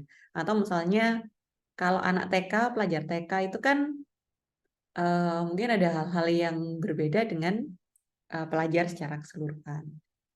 Jadi seperti itu. Jadi ini lebih menggambarkan bahwa sesuatu itu ada kaitannya dengan superkelasnya, dan juga ini ya untuk biar pengembangannya itu lebih praktis. Ya, ini tolong tidak chat-chat ya, saya ini kan kita masih kuliah gitu ya. Oke, jadi seperti itu. Nah, oke. Nah, apa sih maknanya pattern inheritance? Nah, pattern inheritance itu apa sih maknanya kalau ada satu kelas merupakan child dari kelas yang lain gitu. Artinya kalau sesuatu itu merupakan child dari kelas yang lain, maka si child-nya ini akan mewarisi semua member yang ada di parent kelasnya. Masuk akal nggak? Masuk akal nggak kalau anak itu mewarisi sesuatu dari orang tuanya? Masuk akal kan? Nah, kalau kode apa yang diwarisi? Yang diwarisi itu adalah members-nya. Apa artinya mewarisi?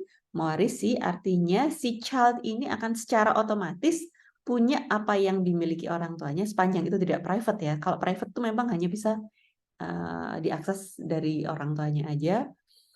Tapi tetap ada, tapi sebetulnya dia tetap, si child-nya tetap punya gitu ya. Oke. Jadi, mari kita lihat contohnya aja gitu ya. Okay, it means that the subclass has and can use members derived from its superclass without using explicit declarations, gitu ya. Nah, mari kita lihat pelanggan. Nah, kita kan udah punya kelas pelanggan ya di sini. Oke. Nah, misalnya kita pengen mendefinisikan untuk konsepnya aja ya. Misalnya kita pengen punya pelanggan silver. Pelanggan silver ini adalah pelanggan yang biasa-biasa aja gitu ya. Misalnya jadi ya sama aja lah sama pelanggan biasa. Ini untuk konsep inheritance, gimana caranya kita bikin sesuatu yang inherit from something else. Oke, new class. Namanya pelanggan silver.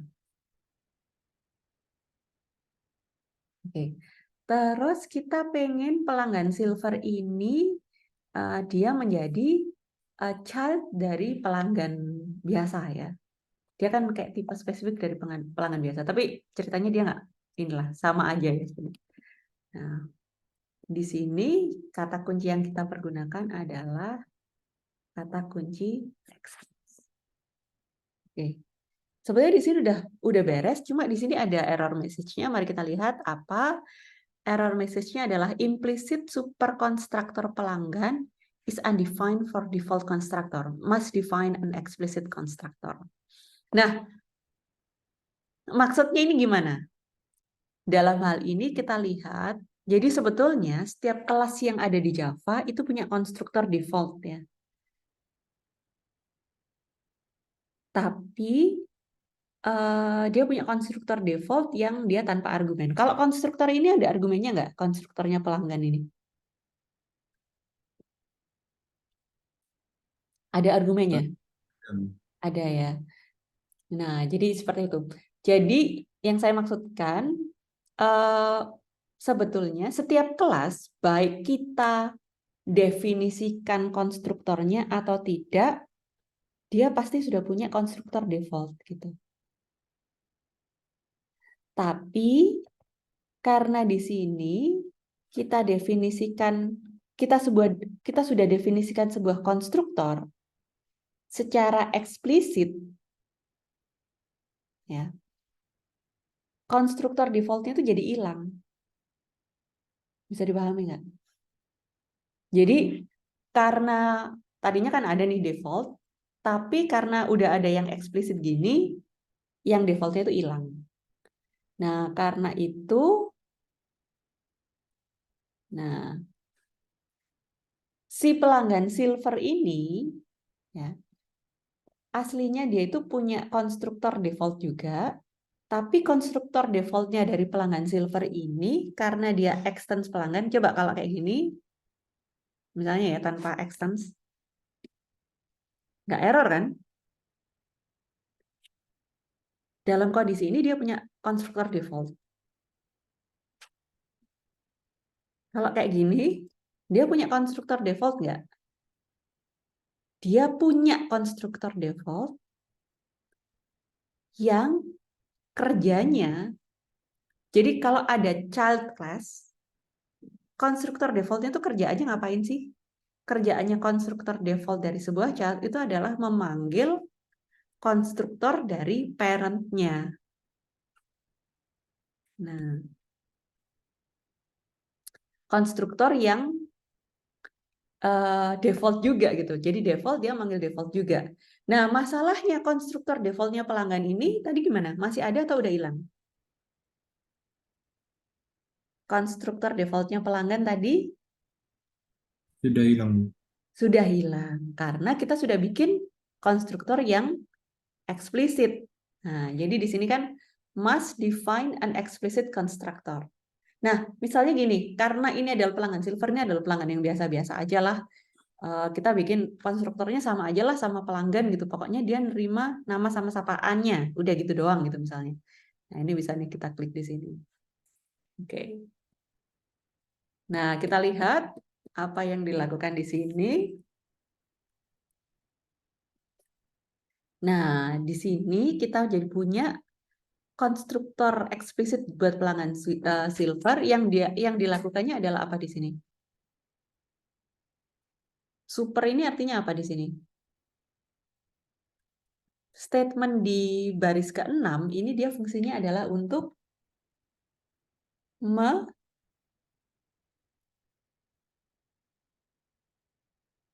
memanggil. Kalau kayak gini, ini kayaknya Nama apa? dan sapaan dari pelanggan, Kak, Bu. Memanggil apa? Nama dan sapaan dari superkelasnya, Kak. Bukan memanggil nama sama sapaannya, tapi memanggil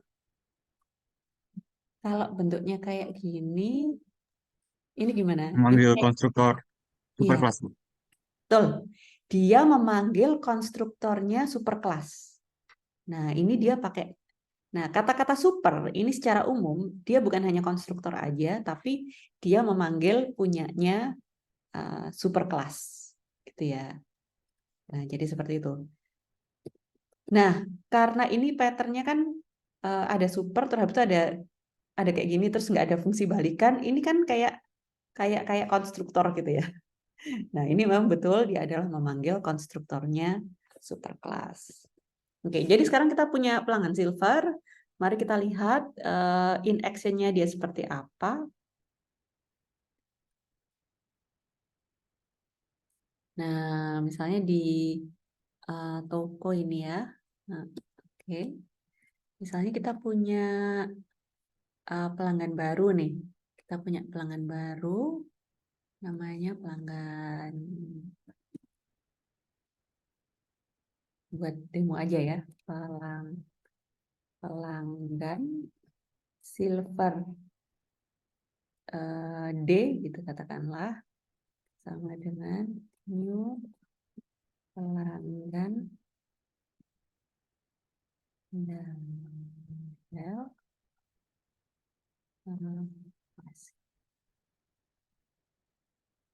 new pelanggan, pelanggan silver ya. Oke, nah tadi kan kita kayak di pelanggan silver ini kayak hampir nggak ngapa-ngapain kan, tapi kita pengen menunjukkan bahwa oh dia punya ini loh, dia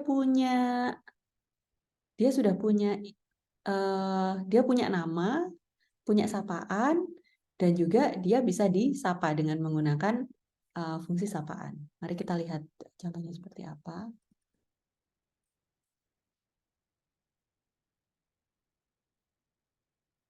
Oke, di sini mari kita coba D sapa. Oke. Bisa nggak ya? Ya, bisa-bisa aja sih di sini. Nah, artinya apa? Artinya adalah si pelanggan silver ini kan dia punya, walaupun tidak eksplisit kita bilang ya, dia memang sudah otomatis akan mewarisi member variable tadi ya. Jadi dia akan mewarisi nama, sapaan, dan dia juga akan mewarisi si sapa juga gitu ya. Nah, jadi seperti itu. Bagaimana dengan set points? Sama aja juga, misalnya D set points misalnya 200.000 gitu ya. Nah, terus habis itu kita kasih jumlah poinnya berapa.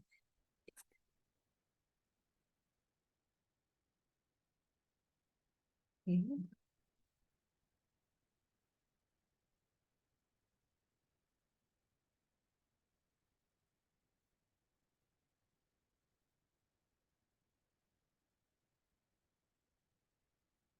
Ya, oke. Nah, jadi di sini mari kita run. Coba sini berubah. Mari kita run kode ini. Nah, selamat datang Mas Darel. Jumlah poin Mas Darel 8. Nah, jadi seperti itu. Oke, sampai di sini ada pertanyaan? Nah, nanti kodenya akan saya share, tapi saya pikir di sini Kalau secara konseptual easy enough ya. Memang sih kalau program tuh sebenarnya nggak susah-susah banget sih secara konsepnya. Yang susah itu adalah ya kita kayak nulis sendiri gitu loh. Ini kan ibaratnya kalau misalnya bahasa Inggris itu kan kalau kita mendengar itu kan lebih mudah ya, misalnya nonton TV atau apa itu lebih mudah, tapi gimana caranya kita bisa produce atau ngomong, nah itu yang, atau misalnya nulis essay dalam bahasa Inggris, nah itu yang lebih sulit. Oke, jadi seperti itu. Nah, sampai di sini ada pertanyaan. Nah, selanjutnya kita akan lihat gunanya dari konsep inheritance, ya kan? Oke, ya tentunya jangan bikin yang sama banget sama superkelasnya. Nah, mari kita bikin yang ada perkembangannya lah, misalnya ya. Nah, misalnya di sini kita bikin pelanggan.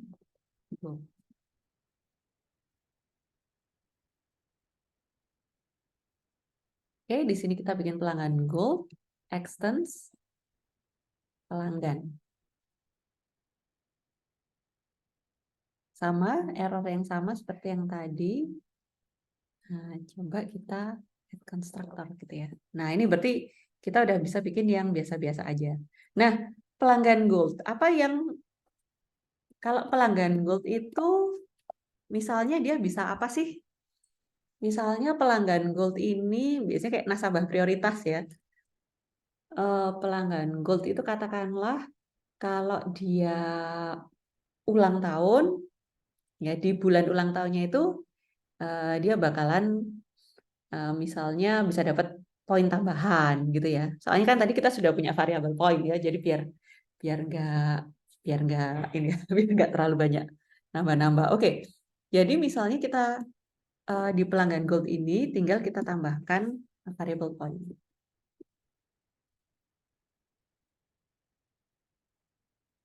Sorry, bukan poin, birth month ya. Kan kita perlu tahu informasi dia ulang tahunnya kapan gitu ya, sehingga bisa kita kasih hadiah gitu ya.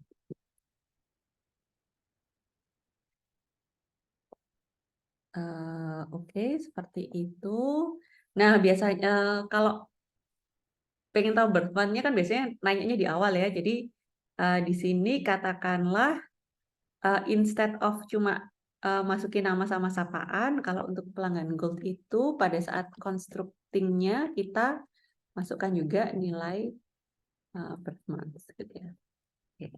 Nah, oke, kita panggil di sini. Nah, kita bikin birth month sama dengan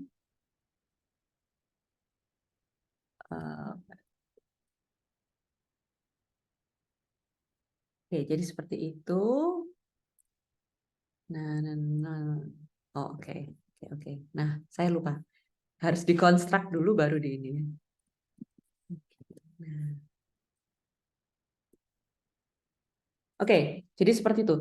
Selain dia manggil, jadi konstruktor yang super ini gunanya buat inisialisasi nama sama sapaan gitu. Nah, tapi di sini dia punya variabel sendiri yaitu birth month yang sekarang kita masukkan ke sini ke variabel private birth month. Oke, nah selanjutnya, nah tentunya kita pengen bikin fungsi yang terkait dengan bertemannya. Tentunya bisa kita kasih getter sama setternya, tapi mungkin kita nggak terlalu perlu di sini. Yang penting boleh sih apa pakai getter setter, nggak usah deh. Kita bikin aja fungsi yang terkait dengan bertemannya ini. Jadi misalnya dia pelanggan gold itu public grid at birth month. Misalnya public void.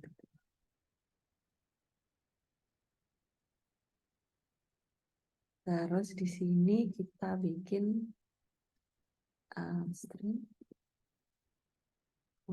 current month. Di sini if current month sama dengan, kita bisa pakai equals ya. Tapi ini nggak apa-apa, ini kalau string sama saja. Eh, ini.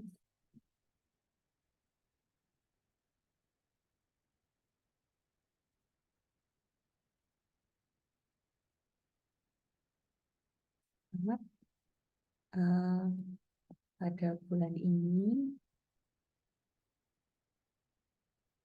Anda akan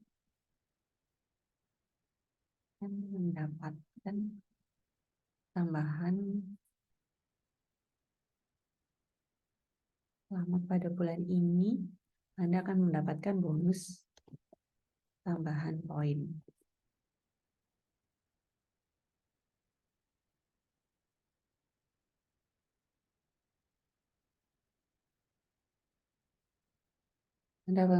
Setiap pembelanjaan. Setiap melakukan pembelanjaan.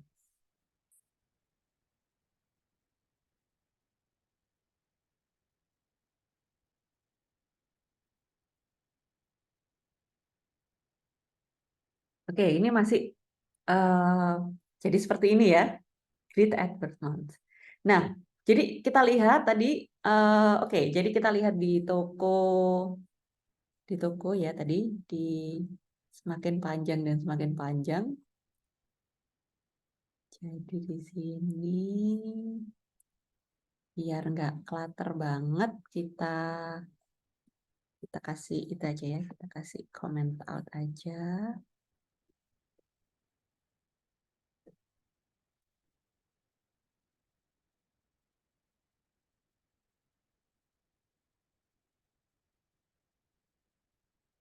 Rambut.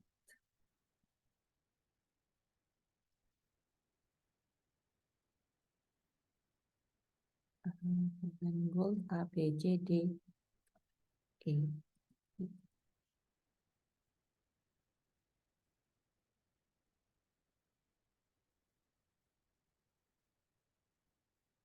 Ini nggak bisa, coba kita F aja ya.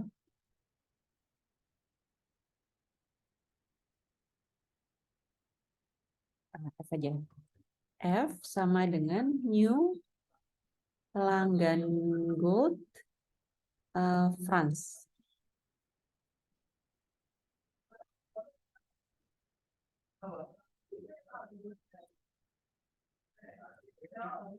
Oke, terus habis itu, oh ya, oke, kita perlu tahu bulan lahirnya. Katakanlah Franz lahirnya bulan apa ya? Kamu lahirnya bulan apa, Franz? Ini ada nggak orangnya? Ibu Franz lagi ke kamar mandi. Franz lahirnya Oktober. Oktober. Oke ya, misalnya Oktober. Oke, jadi kita coba yang standar sama seperti tadi. Nah, oke, misalnya F. Set points, misalnya dia belanjanya 250.000, maklumlah pelanggan gold ya. Belanjanya lebih banyak. Jadi misalnya seperti ini. Nah, kita lihat bahwa selamat datang di toko kami, selamat datang Mas Franz, jumlah poin Mas Franz sama dengan 10. Nah, ini kan sama aja sama yang standar ya. Mari kita coba yang ini, yang tadi. Apa sih namanya pelanggan Gold tuh dia punya greet at birth month. Oke. F greet at birth month. Jadi misalnya sekarang ini bulan Oktober gitu ya. Saat ini bulan Oktober misalnya. Nah, maka di sini, nah, selamat pada bulan ini Anda akan mendapatkan bonus tambahan poin setiap melakukan pembelanjaan. Nah, gitu. Nah, sampai di sini bisa dipahami. Ya, ini kita sudah mendekati akhir perkuliahan. Mungkin bisa on cam lagi. Ini pada di kosan apa di rumah? Sorry, di kosan apa di kampus?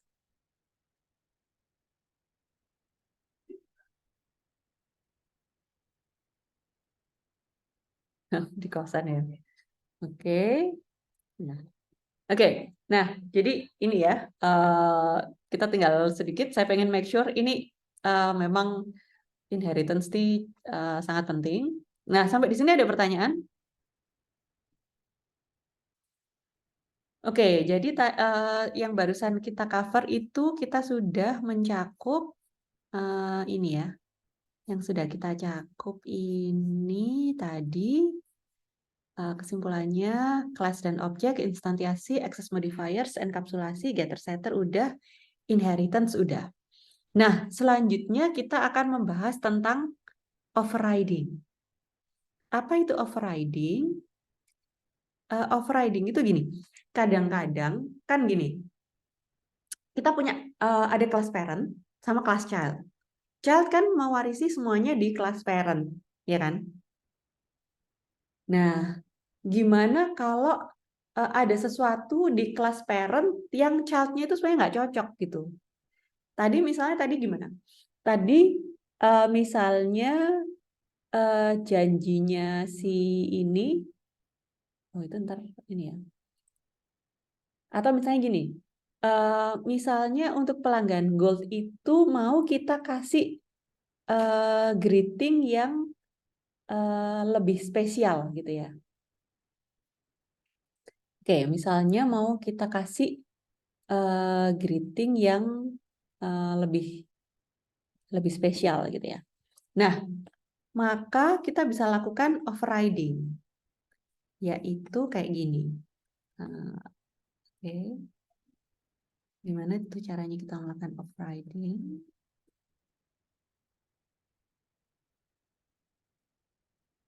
Nah, itu tadi artinya overriding. Gimana cara kita melakukannya? Jadi di sini kita kan sudah, jadi kesimpulannya di pelanggan gold ini kan dia udah sama banget sama yang parent-nya, ya. Tapi juga dia punya tambahan-tambahan kan. Konstruktornya kan juga ada sedikit berbeda dan juga ada kita punya variabel baru, terus kita punya method baru yang nggak ada di parent-nya. Nah, gimana kalau kita pengen mengubah sesuatu dari method yang diwarisi dari parent-nya? Katakanlah di sini kalau di pelanggan itu kan dia punya kelas sapa, ya. Nah, gimana kalau sapaannya untuk pelanggan gold ini misalnya nggak sekedar ini aja, tapi misalnya dikasih kata-kata yang lain gitu ya. Oke, jadi misalnya kita lihat di sini public void sapa. Oke. Misalnya kita pengen tetap dia melakukan sapaan yang sama dengan parent-nya, tapi ditambah sapaan istimewa gitu. Nah, gimana itu caranya? Nah, bisa loh kita pakai super.sapa. Gini, ya. Nah, ini artinya dia akan memanggil method sapanya punyanya parent-nya, tapi di sini mau ditambahin, misalnya kayak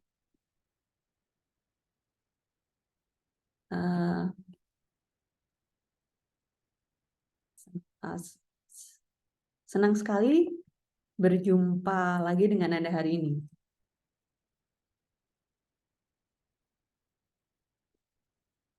Nah, contoh sederhana ini aja, inilah yang, nah ini adalah contoh dari overriding. Contoh overriding.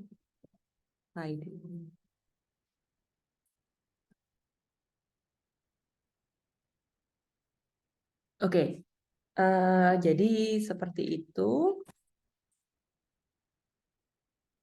Nah, kemudian, ya kita coba ya, kita buktikan dulu. Di toko ini kita run. Oke, kan udah dipanggil nih sapanya. Nah, selamat datang untuk kami, selamat datang Mars. Senang sekali berjumpa lagi dengan Anda hari ini. Nah, itu adalah contoh dari overriding. Kemudian contoh lagi, misalnya tadi kita udah bilang bahwa kalau pas birth month itu dia akan mendapatkan bonus tambahan poin gitu ya. Nah, misalnya kayak gini. Nah, kalau yang berikut ini adalah contoh overloading. Overloading itu apa? Overloading itu adalah kita membuat secara umum kita membuat fungsi yang namanya sama dengan fungsi yang sudah ada, tapi argumennya berbeda. Jadi misalnya kalau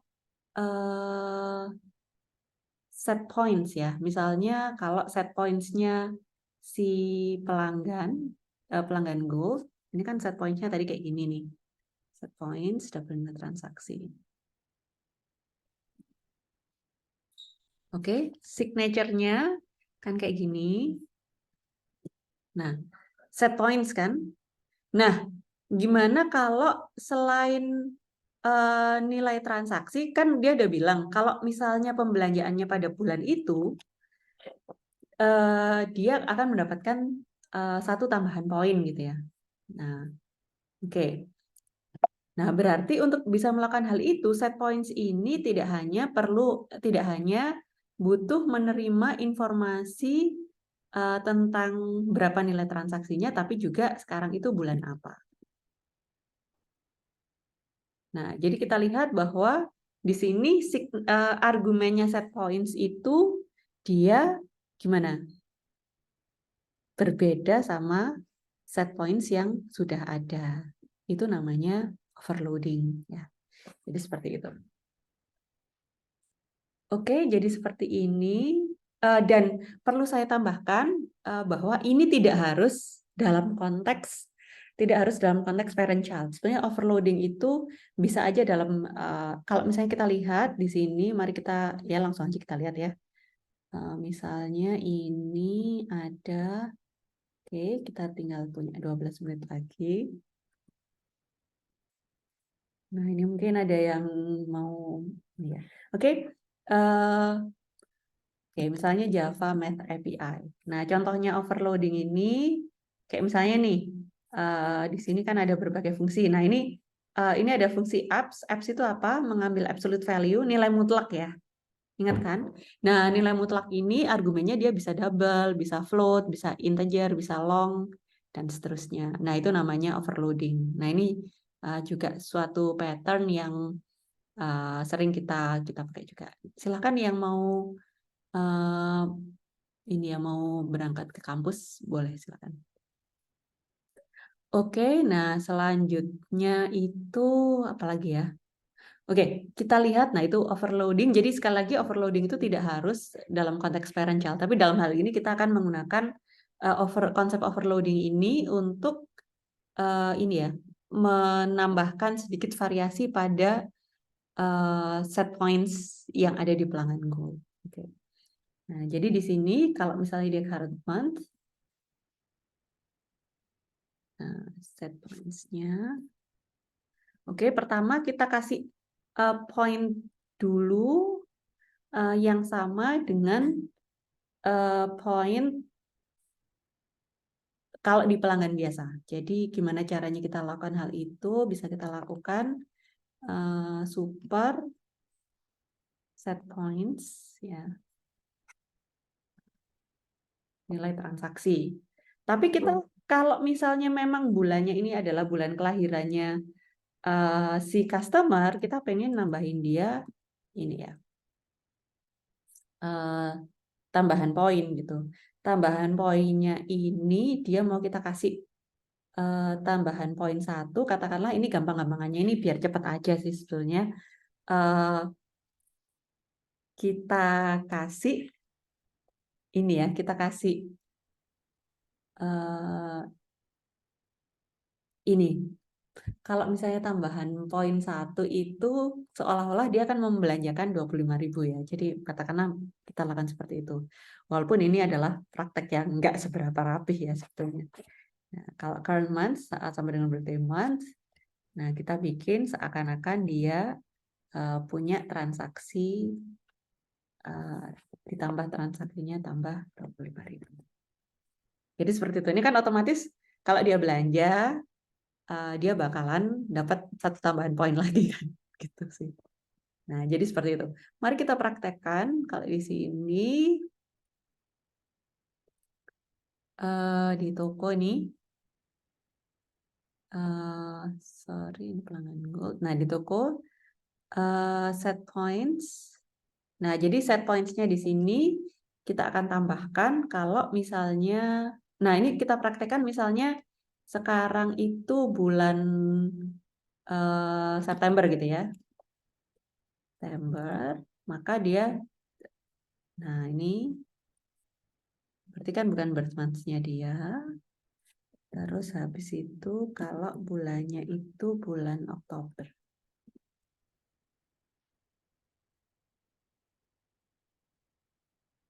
Oke, jadi di bulan September, Franz melakukan pembelanjaan sebanyak 250.000. Kalau di Oktober, dia juga 250.000. Mari kita lihat jumlah poin yang dia miliki.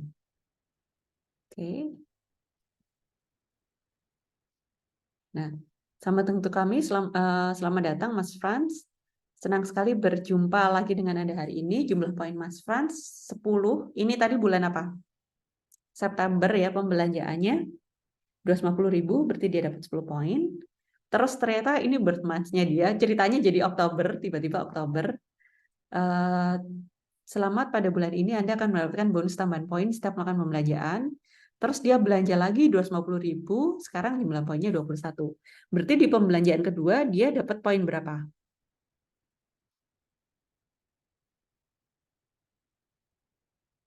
Di pembelanjaan kedua dia mendapatkan poin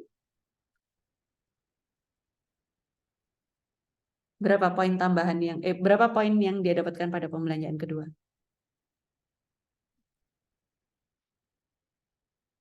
Berapa? Yang di baris 10. ya. Kalau pembelanjaan pertama dia dapat yang baris ke-34 dia dapat berapa poin di situ? 10.